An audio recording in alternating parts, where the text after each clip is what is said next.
이 부분 인터뷰에서는 실제 의사 생활에 대한 궁금한 점, 디테일한 부분, 그 다음에 또 유학에 대한 몇 가지 궁금한 점도 물어보려고 해요. 아시는 분은 아시겠지만은 이제 요즘은 다양한 게 있지만은 제가 했던 걸 기준으로 보면은 IELTS 시험을 봤거든요. 근데 IELTS에 아카데믹 있고 제너럴이 있으면은 저희는 무조건 아카데믹을 봤어야 했어요. 아카데믹을 하는 사람 경우는 라이팅도 그렇고 리딩도 그렇고 대부분의 것이 이제 실제 대학교에서 공부하는 그 학생들에게 필요한 부분들을 보기 때문에 거기서 7.0 또는 뭐 원하는 점수를 땄다면은 들어가서 이제 어느 정도 따라가는 데는 미니멈은 된다라는 격이거든요. 그런데 이제 물론 실제로 들어가면은 뭐 렉처를 들어가면은 호주 같은 경우에는 아시는 분들은 아시겠지만은 워낙이 다양한 그 배경의 사람들이 이제 의사 생활을 하고 강의를 나오기 때문에 영어 하나에도 이제 어떤 사람은 영국식 영어를 쓰고 어떤 사람들은 호주 정말 흔한 호주식 영어를 쓰고 상당히 많은 분들이 이제 중국 쪽이나 인도 쪽에서 오신 분들은 그쪽 악센트를 강하게 가지고 오시는데 처음에 한 3년은 전혀 못 알아들었어요. 그래서 이제 수업을 듣고 또 특히 옛날에는 뭐 온라인 강의나 뭐 강의를 녹음한 것도 없으니까 가서 앉아서 멍하게 있다가 뭐 끝나고 나면은 도서관 가서 책으로 이제 최대한 공부를 하고 뭐 요즘은 이제 온라인 강의가 많으니까 못 알아들으면 다시 듣거나 해도 되는데 학교에서 공부를 하면은 처음에는 의사 용어도 그러니까 의료 용어도 모르고 과학적 용어도 모르는 상태에서 하면은 너무 힘들지만 대부분 이제 반복되는 게 많으니까요. 계속 듣다 보면은 이제 뭐 이거는 이걸 뜻하는구나. 나중에 이제 졸업을 하게 되면 스피킹도 굉장히 중요하고 리스닝도 더 다양한 이제 진짜 호주의 이제 일반 사람들이 와가지고 영어로 물어보고 영어로 답하면은 알아듣고 하는 것들이 또 다른 종류의 이제 영어의 챌린지가 이제 시작이 되는 거죠. 보통 환자들이 와서 얘기를 하는 것들 두 가지가 있죠. 한 가지는 이제 정말 의사한테 의료적인 걸 얘기하기 위해서 오는 경우가 있고 자기가 배가 아프다, 뭐 심장이 아프다, 뭐 머리가 아프다 이런 얘기들은 사실 반복돼요. 그래서 듣다 보면은 몇 가지 서너 가지 표현이 있지만은 반복되니까 금방 익숙해지는데 이제 개인적으로는 이제 환자들이 와서 개인 얘기들을 할 때도 있죠. 사람들이니까요. 이제 그런 부분은 여전히 조금 힘들긴 하지만 얘기하다 보면은 확실히 늘는 것 같긴 해요. 그래서 처음에 이제 걱정이 많이 되는 분들이 있어도 꾸준히 하고 있으면은 언젠가는 또 그게 발전이 어느 정도 이제 안정이 되고 하니까요. 저도 그렇게 됐던 것 같습니다. 제 개인적인 경험은 약간 다르지만 제 주변 사람들 경험이랑 해서 말씀을 드리자면은 의사 인턴 때는 일단은 어렵고요. 이제 호주에 특히 이민을 하려면은 이제 부족 직업군이 들어가야 되는데 인턴은 없죠. 그러니까 제너럴 레지스트레이션이 생기고 그렇게 되면은 부족 직업군으로 들어가면서 대부분의 많은 사람들이 인디펜던트로 이미그레이션을 진행하고 보통 이제 학교 졸업하고 학교 때 좋은 성적 받은 것들이 있으니까 보통 영어 문제나 그런 것도 괜찮고 특히 이제 젊으신 분들은 나이 점수도 있고 잘 받고 또 호주 남호주 같은 경우에는 제 기억에 제 때는 다른 주들에 비해서 이제 지역 보너스도 있었으니까요. 특별히 어렵진 않았던 것 같아요. 한국에서는 병원을 가면 의사들이 어떤 일을 하는지 딱 알 수 있는데 네네네. 호주에서는 그렇죠. 좀 느낌이 다르잖아요. 네.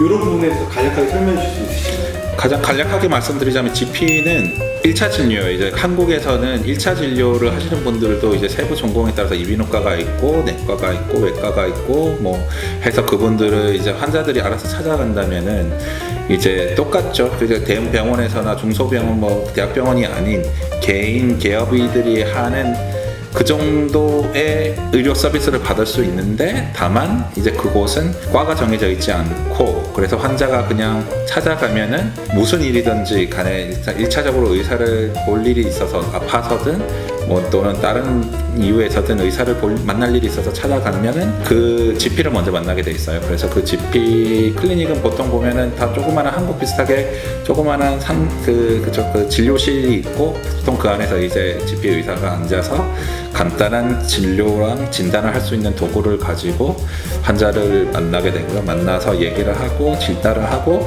치료를 할 수 있는 것들은 바로바로 치료를 하고 치료가 어려운 것들은 이제 전문의에게 진료 의뢰서를 쓰게 되죠. 레퍼럴을 써주는데 전문의들 중에서 많은 전문의들이 대학병원에서 또는 중소병원 같이 큰 병원에서도 일을 하지만 그분들도 결국은 개인 진료실을 또 해요. 거기서 수술을 하거나 큰 일을 하는 건 아니고 일단 뭐 외래 진료처럼 환자가 찾아오면 상담을 하고 병원 밖에서 개인 치료실에서 이제 상담을 하고 치료를 하고 진료를 하고 약을 주고 또는 뭐 어디 가서 검사를 하고 오라 이렇게 하고요. 그럼 저희도 비슷하게 하지만 저희는 이제 그렇게 특정 과가 정해져 있지 않고 오는 환자 상태에 맞춰서 또는 정도에 따라서 저희가 할 수 있는 만큼 하는 거죠.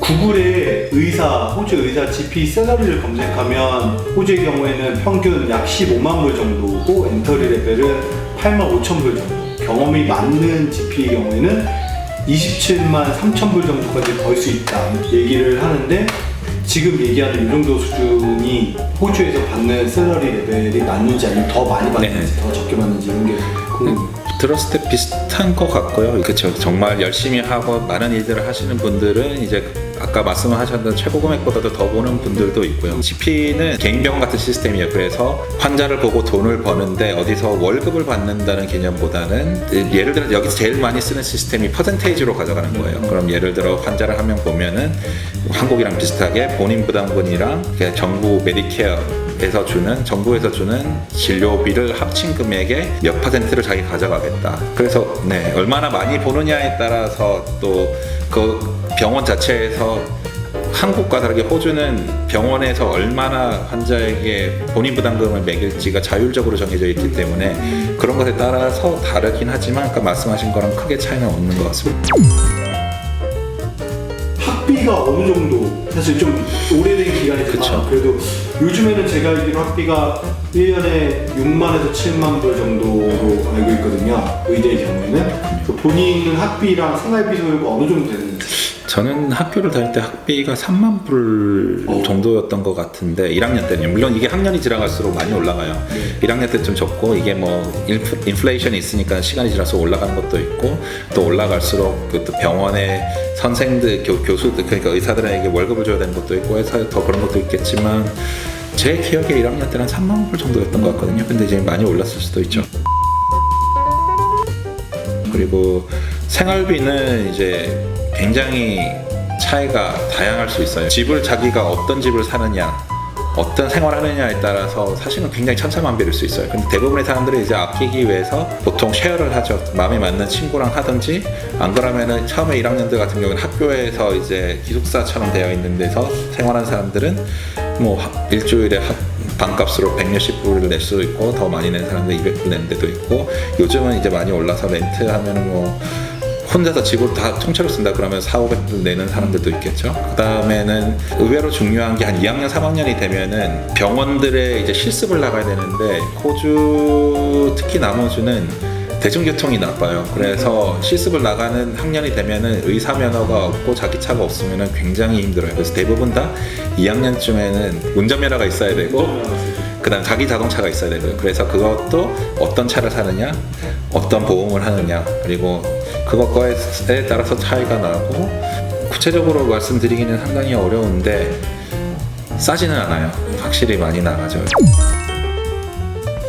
호주의 의대에 온다면은 일단은 먼저 말씀드리고 싶은 거는 이제 왜 오고 싶으냐, 그리고 왜 호주에 오고 싶으냐도 상당히 중요한 것 같고요. 그 다음에 왜 하필이면 의대인 건가 또 상당히 중요한 것 같아요.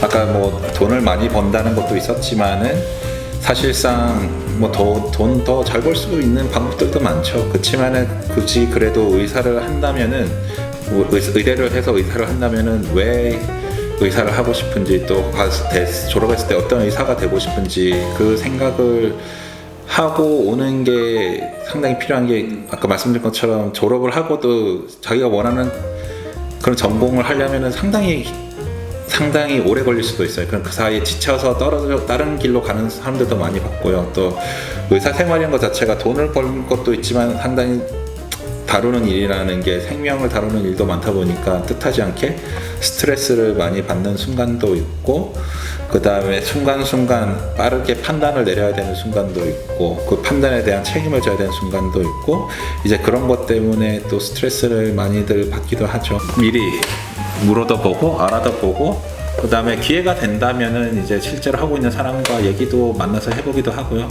또 그렇게 하면서 잘 결정하시면은 졸업을 하셨을 때 이제 뚜렷한 목적이 있는 분들은 상당히 많은 분들이 이제 그만큼 보상도 받죠. 그래서 굉장히 자긍심을 느끼기도 하고 자기 사람들을 도와줬을 때 또 뭔가 힘든 일을 했을 때 오는 그 즐거움이라는 것도 있으니까 분명히 의미가 있는 일이 될 거라고 믿습니다. 네. 오늘 긴 시간 이렇게 인터뷰에 참여해 주셔서 감사합니다. 네, 감사합니다.